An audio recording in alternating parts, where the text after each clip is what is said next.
Lost media as a topic has been interesting to me for years, if I'm being honest. I made an initial video over a year and some change ago about lost media, but that was more so about general lost media.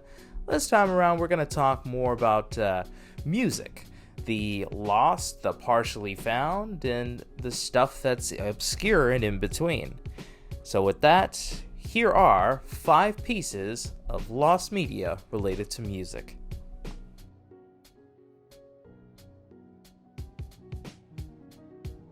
The Game, Disturbed cover, 2006. I'm a massive wrestling fan, and that's no secret. Anyone who knows me at least a little well knows that for a fact. And anyone who is at least a somewhat knowledgeable wrestling fan knows the name Triple H. The sledgehammer-slinging, jean jacket-wearing badass who spits water over the crowd and does evil and despicable things to people is one who is very familiar with the wrestling crowd. Multi-time world champion, 2-time Rumble winner, and multi-time WrestleMania main eventer. Simply put, Triple H has done it all. Currently, there are 3 different versions of Triple H's theme song. Number 1 being the one everyone knows, the Motorhead version. The one off of the WWF Forcible Entry album, the Drowning Pool version. And there's a 3rd version made by Disturbed that was never released. In a 2006 interview, frontman David Draymond had revealed that they did a version of the game before the interview had took place. We just redid Triple H from the WWE. Yeah, his intro music? We just redid his theme. Really? Because you guys did it a number of years We did back. for Stone Cold. For Stone Cold, okay. So now we redid Triple H's theme, and we're just finishing the mixing process on that. And it looks like at this point that we are confirmed for Ozfest this summer. In 2019, Twitter user Calibrated King uploaded a 30-second snippet of the song. How they got access to this is currently unknown. Creed, lost live footage of Allstate Stadium Chicago performance from Rock Band, 2002. Ah yes, Creed, one of the most polarizing bands in all of rock. You either love them or you hate them. Either way, they were everywhere in the early 2000s. The band consists of Scott Phillips, Brian Marshall, Mark Tremonti, and everyone's favorite frontman, Scott Stapp. The proprietors of Power Ballads had started their journey back in 1994 and released their very first album in 97 titled My Own Prison, which got them some mainstream attention. However, what really set them off into the stratosphere was 1999's Human Clay, an album I personally own. With Higher and With Arms Wide Open being 2 of the band's most recognizable songs. And afterwards they'd follow it up with 2001's Weathered, and did an entire tour afterwards. At the end of 2002, they decided to end their tour off in Chicago. However, Scott was dealing with some pretty serious issues concerning a throat infection, and that night he had taken some powerful antibiotics and decided to unfortunately drink a bottle of whiskey just before the show. According to fans in attendance, it was one of the worst performances many of them had ever saw. Scott was apparently mumbling incoherently for around 5 songs and then decided to lay down and take a light nap in between. A few minutes later, he woke up and attempted to continue the concert, but the officials decided that enough was enough and it was time to end the show. The show was so bad, in fact, that fans sued the band for $7 million, and the band eventually broke up just a year later. Aside from a couple of stills, there's no readily available footage found anywhere on the internet. The only reason we even have some photos is because some people snuck in their digital cameras. However, whenever the photos are posted, Creed's management wants to take it down as fast as possible to preserve the reputation of the band. On November 19th of 2019, a user of the Lost Media Discord had said that while researching the incident, he found a thread on the Creed fan site Creed Feed from January of 2006, where a handful of photos of the show were posted, and still were up. These photos were taken by attendee Tony Martino, and contains at least 2 shots of the moment where Scott performs laying down. On request of the attendee, however, this has been taken down and can no longer be accessed through the original link as it returns as a 404.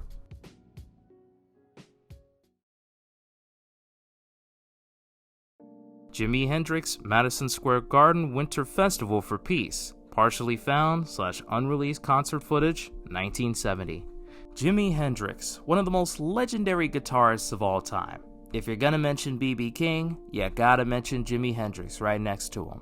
Jimi Hendrix at the Madison Square Garden, commonly abbreviated as Jimi Hendrix Live at MSG, is a piece of unreleased concert footage documenting Hendrix's short performance at the 1970 Winter Festival for Peace with his band Gypsy Sun and Rainbows, commonly abbreviated as Band of Gypsies, on January 28, 1970. Hendrix, suffering from exhaustion and enduring the effects from a drink laced with an unknown substance, performed only 2 songs of the set, Who Knows and Earth Blues, before strangely quoting the following: "That's what happens when Earth fucks with space. Never forget that's what happens."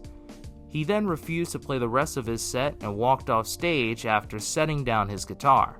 By some accounts, while sitting on stage, Hendrix claims to have shaken his head and wept briefly. Fellow bandmate Buddy Miles, the drummer for the Band of Gypsies, claimed that their manager, Mike Jeffrey, slipped Hendrix 2 bad tabs of LSD in an attempt to embarrass him and reform the Jimi Hendrix experience. He is quoted as having said the following: "My sister and I saw Jeffrey slip Jimmy 2 tabs of LSD, and I personally saw him take them. He looked so scared." The date also marked the final performance of the Band of Gypsies, as the group was disbanded after the disastrous performance. Due to the abhorrent nature of the performance and Jimi Hendrix's own well-being, the footage has never been officially released.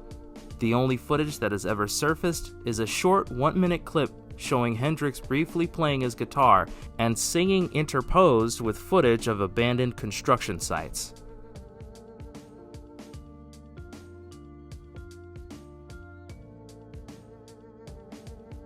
On February 28, 2018, YouTube user C20 uploaded a complete audio recording of the performance.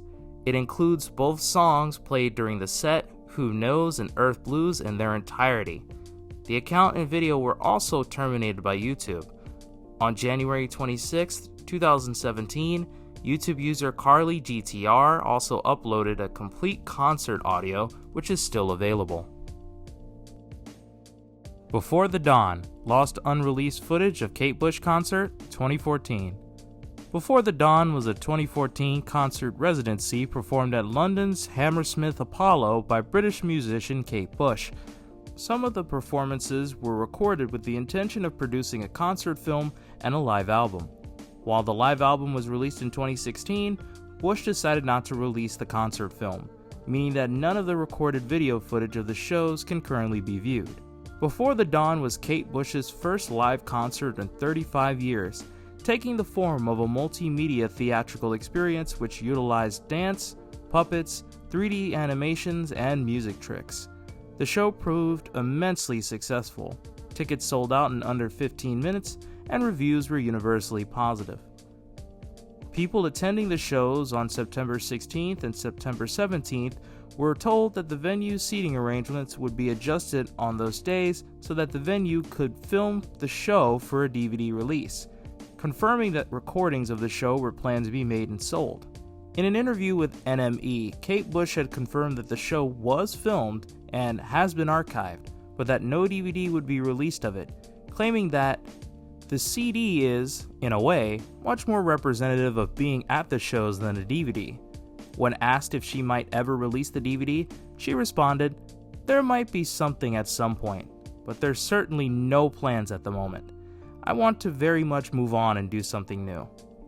It is unclear from Kate Bush's comments whether any of the concert film has been edited or if all that exists is the raw footage. As for the song, And Dream of Sheep Live was released on November 21st, 2016 to advertise the CD. It utilizes footage that was filmed for the concert and got projected onto a large oval screen which hung above the stage during the performance. It contains none of the recorded footage from the concerts, though.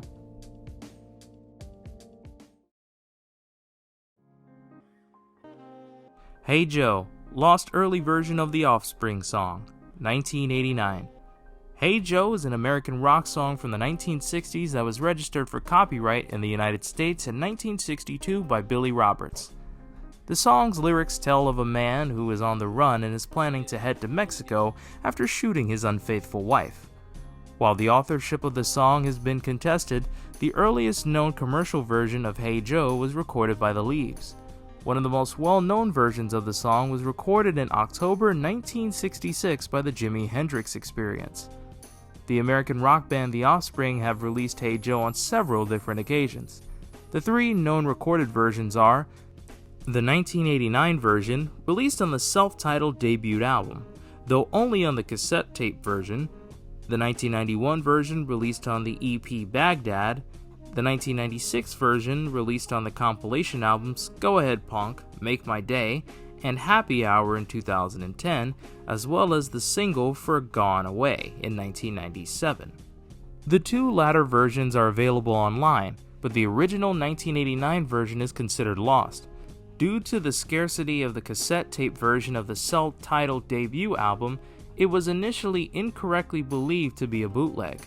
Once the cassette tape version was verified to be an official release, the search for the 1989 version of Hey Joe began for real.